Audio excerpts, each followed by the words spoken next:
Hi guys, welcome to YouTube Bro Filmstone.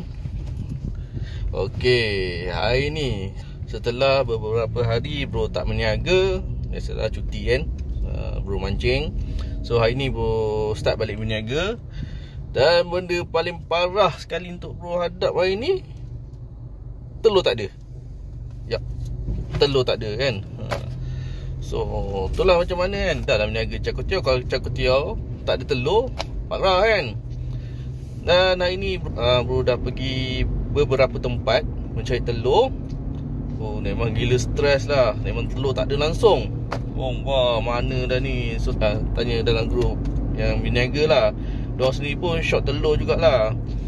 Ikut hati, kalau tak jumpa telur memang tak berniaga langsung hari ni. Tapi itulah orang cakap kan, macam rugi pula lah kalau tak berniaga kan. Walaupun satu hari tak berniaga, memang terasa. Hari tu kan bro 6 hari tak berniaga.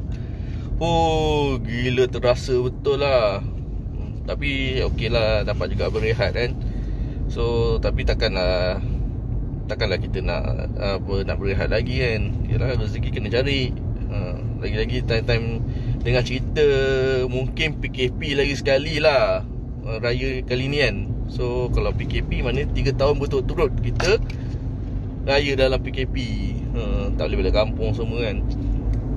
Dan kita berbalik tadi, nak berniaga ke tak nak berniaga. So ada dua option.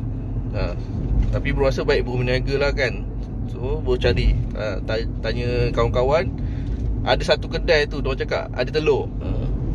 So bro straight je pergi kedai tu.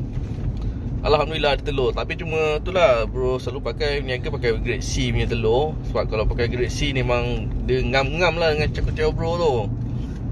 Tapi tak ada. So ada grade A dengan B je. A pun tadi pun nampak ada satu papan je. Ya, grade B paling banyak. So bro beli lah. Walaupun mahal banyak jugalah jika berbandingkan dengan apa yang bro budget selalu beli telur kan.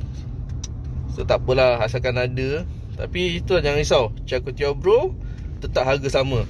Memang bro takkan naikkan harga. Walaupun udang naik harga hari ni, dengan telur pun naik harga. Tak apa, bro jual harga sama, jangan risau. Rasa pun sama. Kalau hari rasa tu minta maaf awal-awal lah ya. So, yang kat tepi tu, yang paling penting ada tulis bro Char-Kway-Teow tu. Tu bro punya bisnes lah. Okey, jom kau tengok ni Bro beli telur 2 papan je. 2 papan je mampu.